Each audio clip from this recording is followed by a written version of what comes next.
There's no debate. Pennsylvania steers a lot of money to its public schools. What is contested, however, is how much and specifically which schools get it, and the notion of fair funding is also hotly discussed.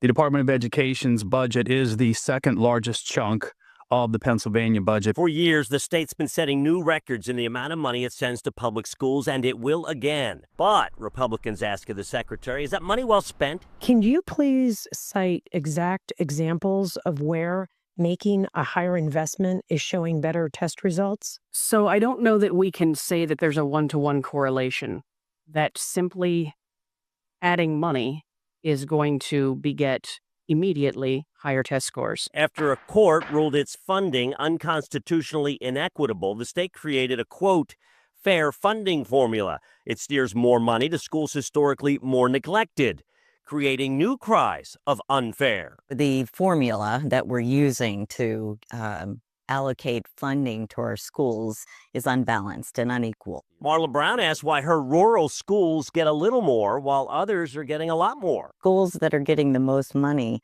we often see that they continue to be the underperforming schools. Underperforming, Democrats argue, because of chronic underfunding. We are only now beginning to right the inequities that have been built into the system for far too long.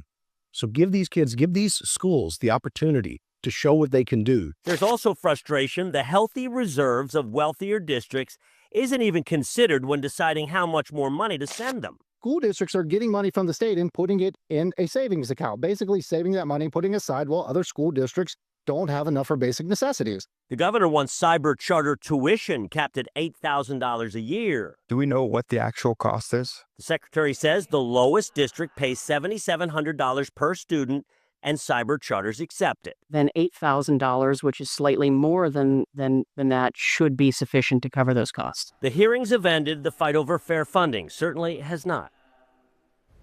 And we should note that last session, the House did pass a bill capping cyber charter tuition and calling for more transparency. It went nowhere in the Senate.